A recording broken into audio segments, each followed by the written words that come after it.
Hello മക്കളെ, നമ്മൾ കഴിഞ്ഞ ക്ലാസ്സിൽ ഡിസ്കസ് ചെയ്തത് ആനിമൽ ഹസ്ബൻഡറിയെ കുറിച്ചിട്ടായിരുന്നു അല്ലേ.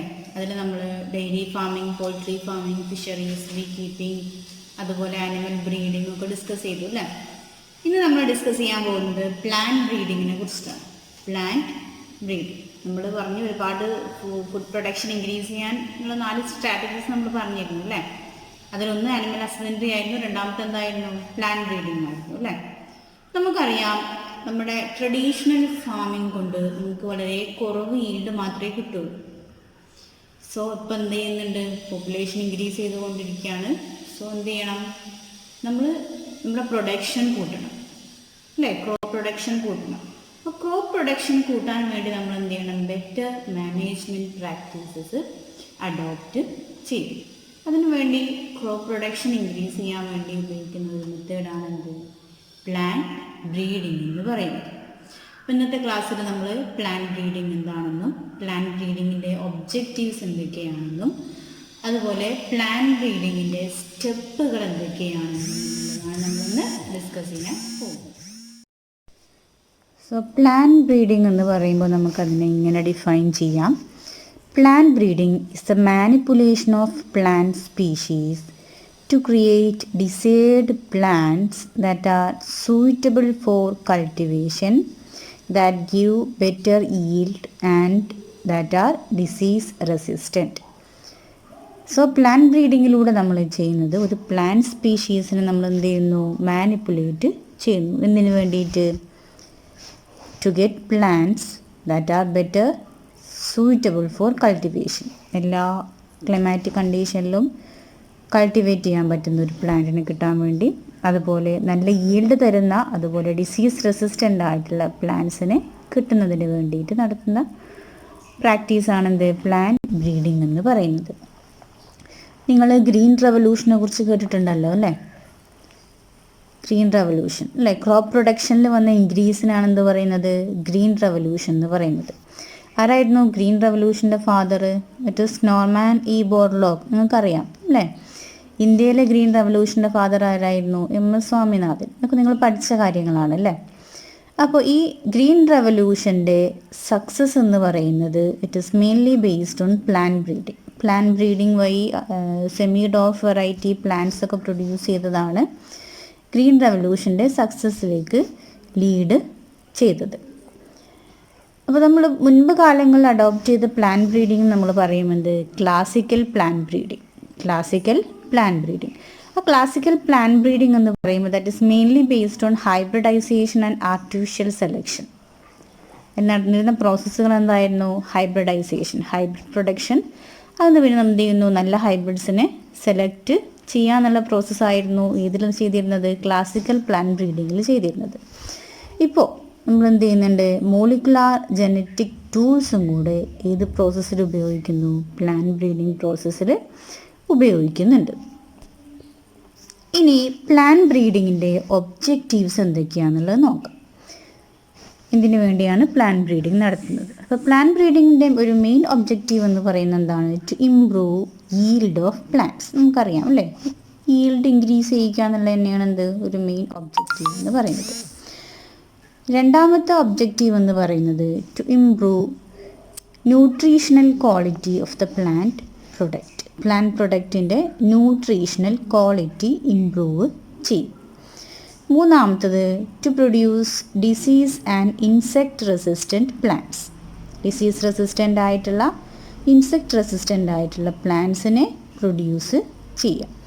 അതുപോലെ എൻവയോൺമെൻറ്റൽ സ്ട്രെസ്സസിന് ടോളറൻസ് കാണിക്കുന്ന പ്ലാന്റ്സിനെ പ്രൊഡ്യൂസ് ചെയ്യാം. അതുപോലെ പാത്തോജൻസിന് റെസിസ്റ്റൻസ് കാണിക്കുന്ന പ്ലാന്റ്സിനെ പ്രൊഡ്യൂസ് ചെയ്യാം. ഇതൊക്കെയാണ് എന്തിൻ്റെ ഒബ്ജക്റ്റീവ്സ് എന്ന് പറയുന്നത്? പ്ലാന്റ് ബ്രീഡിങ്ങിൻ്റെ ഒബ്ജക്റ്റീവ്സ് എന്ന് പറയുന്നത്. എന്തൊക്കെയായിരുന്നു? To improve yield of plants, to improve nutritional quality of plant products, to develop disease and insect resistant plants, to develop plants that have increased tolerance to environmental stress, and to develop plants that having increased resistance to pathogens. ഇത്രയായിരുന്നു എന്ത്? Plant ബ്രീഡിങ്ങിൻ്റെ objectives എന്ന് പറയുന്നത്. ഇനി നമുക്ക് നോക്കുന്നത് plant ബ്രീഡിങ്ങിൻ്റെ സ്റ്റെപ്പുകളാണ്. Plant ബ്രീഡിങ്ങിന് 5 സ്റ്റെപ്പുകളാണ് ഉള്ളത്. Important ആണ് കേട്ടോ. അപ്പോൾ ഒന്നാമത്തെ സ്റ്റെപ്പ് എന്ന് പറയുന്നത് it is collection of variability അല്ലെങ്കിൽ കളക്ഷൻ ഓഫ് ജനറ്റിക് വേരിയബിലിറ്റി. രണ്ടാമത്തെ step evaluation and selection of parents. മൂന്നാമത്തത് സെലക്ട് ചെയ്ത പാരൻസിൻ്റെ cross hybridization of selected parents. Cross hybridization നടത്തി കിട്ടിയ പ്രോജനീസിൻ്റെ selection and testing of superior recombinants. അതാണ് നാലാമത്തെ സ്റ്റെപ്പ് എന്ന് പറയുന്നത്. ആ സുപ്പീരിയർ റീകോമ്പിനൻസിനെ സെലക്ട് ചെയ്തിട്ട് അതിൻ്റെ ടെസ്റ്റിങ്ങും റിലീസും അതുപോലെ കൊമേഴ്ഷ്യലൈസേഷനും ആണെന്ത് 5ാമത്തെ സ്റ്റെപ്പ് എന്ന് പറയുന്നത്. സോ ഇങ്ങനെ 5 സ്റ്റെപ്പുകളാണ് പ്ലാന്റ് ബ്രീഡിങ്ങിനുള്ളത്. Collection of variability, evaluation and selection of parents, cross hybridization of selected parents, selection and testing of superior recombinants, testing, release and commercialization. These are the steps of plant breeding. നമുക്ക് first step നോക്കാം. ഒന്നാമത്തെ step എന്തായിരുന്നു? Collection of variability. അപ്പോൾ collection of variability നമ്മൾ ചെയ്യുന്നത് എന്ത് ചെയ്യുന്നു? ഒരു ക്രോപ്പിൻ്റെ എല്ലാ വൈൽഡ് വെറൈറ്റീസും അതുപോലെ അതുമായി ബന്ധപ്പെട്ട സ്പീഷീസുകൾ, അതിൻ്റെ റിലേറ്റീവ് കൾട്ടിവേറ്റഡ് സ്പീഷീസുകളൊക്കെ എന്ത് ചെയ്യുന്നു? കളക്ട് ചെയ്ത് വെക്കുന്ന പ്രോസസ്സാണെന്ത്? Collection of variability. It is the collection and preservation of all the different wild varieties, species and relatives of the cultivated സ്പീഷീസിൻ്റെ റിലേറ്റീവ്സ്, അതുമായി ബന്ധപ്പെട്ട സ്പീഷീസ്, അതുപോലെ മറ്റ് അതിൻ്റെ വൈൽഡ് വെറൈറ്റീസൊക്കെ എന്ത് ചെയ്യുന്നു? കളക്ട് ചെയ്തിട്ട് അതിനെ പ്രിസർവ് ചെയ്ത് വെക്കുന്നതാണെന്ത്? Collection of variability. സോ അതുപോലെ നമുക്ക് കിട്ടുന്ന എന്താണ്? ഒരു ക്രോപ്പിൻ്റെ ഒരു ജീനിൻ്റെ എല്ലാ അലീലിക് ഫോംസും നമുക്ക് എന്ത് ചെയ്യാൻ പറ്റും? അങ്ങനെ കളക്ട് ചെയ്തിട്ട് വെക്കാൻ പറ്റും. അങ്ങനെയുള്ള ആ കളക്ഷൻ നമ്മൾ പറയുന്ന പേരാണെന്ത്? Germplasm collection. So germplasm collection എന്ന് പറയുമ്പോൾ it is the entire collection of diverse alleles for all genes in a given crop is called germplasm collection. The entire collection of diverse alleles for all genes in a given crop is called germplasm collection. അപ്പോൾ ഒരു ക്രോപ്പിൻ്റെ എല്ലാ വെറൈറ്റീസും, for example നമ്മൾ flower colour പറയുകയാണെങ്കിൽ ഒരു ക്രോപ്പിൽ different flower colours ഉണ്ടെങ്കിൽ different വെറൈറ്റീസിൽ different flower colours ഉണ്ടാകാം അല്ലേ? അതൊക്കെ നമ്മൾ അതുപോലെ ഡിഫറെൻറ്റ് ഹൈറ്റ്, അതായത് ഡോർഫ്, സെമി ഡോർഫ്, ടോള് വെറൈറ്റീസൊക്കെ ഉണ്ടെങ്കിൽ എന്ത് ചെയ്യുന്നു? അതൊക്കെ എന്ത് ചെയ്യുന്നു? നമ്മൾ കളക്ട് ചെയ്ത് വെക്കുന്നതാണെന്ത്? ജേം പ്ലാസം കളക്ഷൻ എന്ന് പറയുന്നത്. സോ അതിലെന്താണ്? ഒരു ജീനിൻ്റെ എല്ലാ അലീലിക് ഫോംസും ഏതിലുണ്ടാവും? ജേം പ്ലാസം കളക്ഷനിൽ ഉണ്ടാവും. അടുത്ത സ്റ്റെപ്പിൽ എന്ത് ചെയ്യുന്നു? നമ്മൾ ഈ ജേം പ്ലാസത്തെ ഇവാലുവേറ്റ് ചെയ്യുന്നു. എന്തിനാണ്? For the selection of parents. അപ്പോൾ പാരൻസിനെ നമ്മൾ എങ്ങനെയാണ് സെലക്ട് ചെയ്യുക? ഡിസൈറബിൾ ക്യാരക്ടേഴ്സുള്ള പ്ലാന്റ്സിനെ നമ്മൾ എന്ത് ചെയ്യുന്നു? ജേം പ്ലാസത്തിൽ നിന്ന് ഐഡൻറ്റിഫൈ ചെയ്യുന്നു, അതിനെ സെലക്ട് ചെയ്യുന്നു. അപ്പോൾ ഡിസൈറബിൾ ക്യാരക്ടേഴ്സ് എന്ന് പറയുമ്പോൾ നമ്മുടെ പ്ലാന്റ് ബ്രീഡിങ്ങിൻ്റെ എയിം എന്താണോ അതിൻ്റെ ബേസിലാണ് നമ്മൾ എന്ത് ചെയ്യുക? പ്ലാന്റ്സിനെ ജേം പ്ലാസിൽ നിന്ന് സെലക്ട് ചെയ്യുക കേട്ടോ. അപ്പോൾ ഹൈ ഈൽഡിങ് ഡിസീസ് റെസിസ്റ്റൻ്റ് ആണെങ്കിൽ നമ്മൾ എന്ത് ചെയ്യുന്നു? അങ്ങനെയുള്ള പ്ലാന്റ്സിനെയാണ് ഇവിടുന്ന് സെലക്ട് ചെയ്യുക? ജേം പ്ലാസിൽ നിന്ന് സെലക്ട് ചെയ്യും. സോ ഈ സെലക്റ്റഡ് പ്ലാന്റ്സിന് എന്ത് ചെയ്യുന്നു? അതിനെ മൾട്ടിപ്ലൈ ചെയ്യുന്നു. സെലക്റ്റഡ് പ്ലാന്റ്സിനെ മൾട്ടിപ്ലൈ ചെയ്യുന്നു. എങ്ങനെയാണ്? Through self fertilization. അപ്പോൾ അവിടെ സെൽഫ് ഫെർട്ടിലൈസേഷൻ നടത്തേണ്ട ആവശ്യകത എന്താണ്? സെൽഫ് ഫെർട്ടിലൈസേഷൻ നടത്തുമ്പോൾ എന്താവുന്നു? ഈ പ്ലാന്റ്സ് എന്താവുന്നു? ഹോമോസൈഗസ് ആവുന്നു. അതിൽ വേരിയേഷൻ വരില്ല അല്ലേ? സോ ഹോമോസൈഗസ് പ്ലാന്റ്സ് അല്ലെങ്കിൽ പ്യുവർ ലൈൻസിനെ കിട്ടാൻ വേണ്ടിയിട്ടാണ് നമ്മൾ എന്ത് ചെയ്യുന്നത്, സെൽഫ് ഫെർട്ടിലൈസേഷൻ നടത്തുന്നത്. സോ അങ്ങനെ ഒരുപാട് തവണ സെൽഫ് ഫെർട്ടിലൈസേഷൻ നടത്തി നമ്മൾ എന്താക്കി മാറ്റും, ആ പ്ലാന്റ്സിനെ പ്യുവർ ലൈൻസ് ആക്കി മാറ്റും. ഓക്കെ, അങ്ങനെയുള്ള പ്ലാന്റ്സിനെയാണ് നമ്മൾ എന്തായിട്ട് ഉപയോഗിക്കുന്നത്, പാരൻസ് ആയിട്ട് ഉപയോഗിക്കുന്നത്. സോ അതിൽ one parent is selected as male and other parent is selected as female parent. ഇനി രണ്ടിനെയും എന്ത് ചെയ്യുന്നു, അടുത്ത സ്റ്റെപ്പിൽ മൂന്നാമത്തെ സ്റ്റെപ്പിൽ എന്ത് ചെയ്യുന്നു, cross hybridization among the selected parents. എന്താണ് ക്രോസ് ഹൈബ്രിഡൈസേഷൻ എന്ന് പറഞ്ഞാൽ? It is the process of crossing two genetically different plants.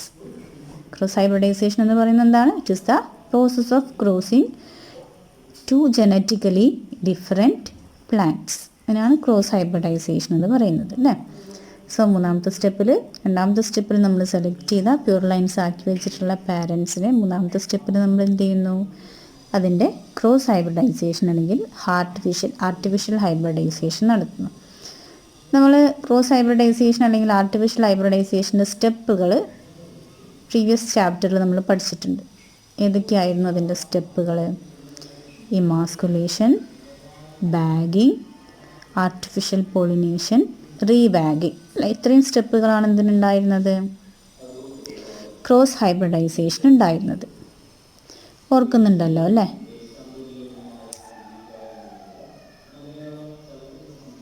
Okay, അപ്പോൾ ഇത്രയും പ്രോസസ്സുകൾക്ക് ശേഷമാണ് എന്ത് കിട്ടുക നമുക്ക്, ഡിസൈഡ് റീകോമ്പിനൻറ്റ് ഹൈബ്രിഡിനെ കിട്ടുന്നത്.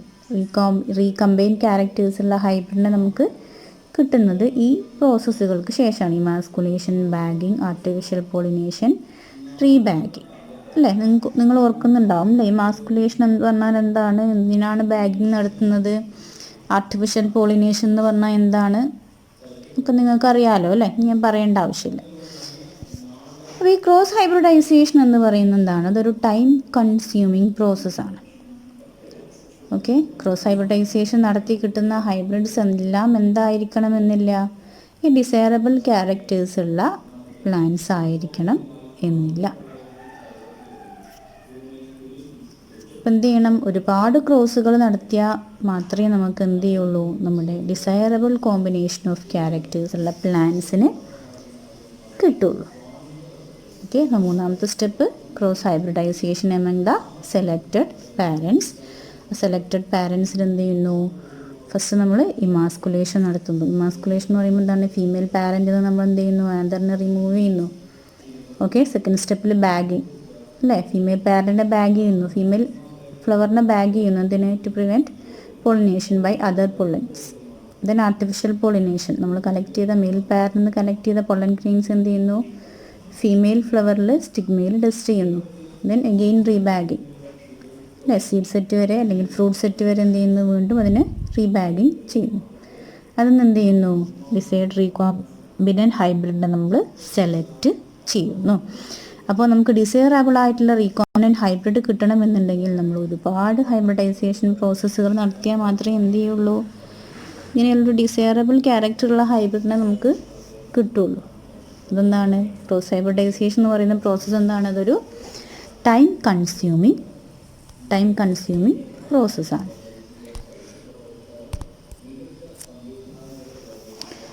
ഓക്കെ, നാലാമത്തെ സ്റ്റെപ്പാണെന്ത്, selection and testing of superior recombinants.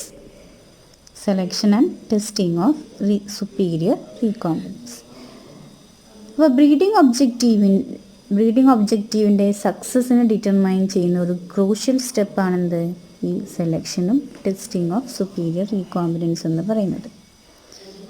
Okay, അപ്പോൾ നമ്മൾ സെലക്ട് ചെയ്യുന്ന പ്ലാന്റ്സ്, ക്രോസ് ഹൈബ്രിഡൈസേഷൻ നടത്തി നമ്മൾ സെലക്ട് ചെയ്യുന്ന പ്ലാന്റ്സ് എന്തായിരിക്കണം, they are superior to both the parents. അതെന്തായിരിക്കണം, രണ്ട് പാരൻസിനും സുപ്പീരിയർ ക്യാരക്ടേഴ്സ് കാണിക്കുന്ന പ്ലാന്റ്സ് ആയിരിക്കണം. സോ അതിന് പറയുന്നതാണെന്ത്, ആ പ്രോസസ്സിന് പറയുന്ന പേരാണ് hybrid vigour or heterosis. Okay, selected parents എന്താണ്, they are superior to both of the parents. This is called hybrid vigour or heterosis. അപ്പോൾ സെലക്ഷൻ പ്രോസസ്സ് എന്താണ്? It is a very crucial process in plant breeding. Okay, ഇങ്ങനെ select ചെയ്ത ഹൈബ്രിഡ്സിന് എന്ത് ചെയ്യുന്നു? They R again self pollinated for several generations.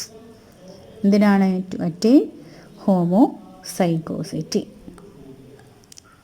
Okay, ഈ selection പ്രോസസ്സിലൂടെ നമ്മൾ സെലക്ട് ചെയ്ത സുപ്പീരിയർ ഹൈബ്രിഡ്സിനെ സെവറൽ ജനറേഷൻസ് വരെ സെൽഫ് പോളിനേഷൻ നടത്തിയിട്ട് അവരെന്താക്കി മാറ്റുന്നു?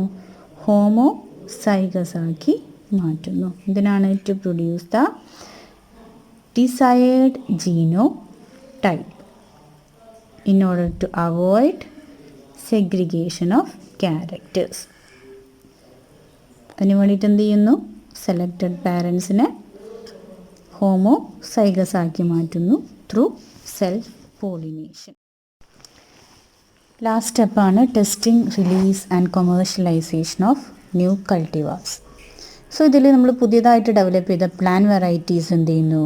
ദേ are evaluated for their yield, quality, duration, effect of weather, disease and insect resistance etcetera.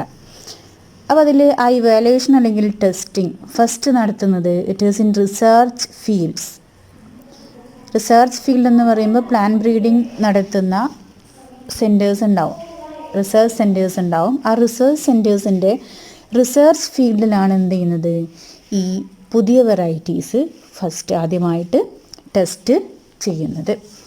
അപ്പോൾ ആ ടെസ്റ്റ് ചെയ്യുമ്പോൾ അതിന് ഐഡിയൽ ആയിട്ടുള്ള ഫെർട്ടിലൈസർ അപ്ലിക്കേഷൻ കൊടുക്കും, ഇറിഗേഷൻ കൊടുക്കും, അതുപോലെ മറ്റ് ക്രോപ്പ് മാനേജ്മെൻറ്റ് പ്രാക്ടീസുകളൊക്കെ കൊടുത്തിട്ടാണ് എന്ത് ചെയ്യുന്നത്? ഇത് റിസർച്ച് ഫീൽഡിൽ ടെസ്റ്റ് ചെയ്യുന്നത്.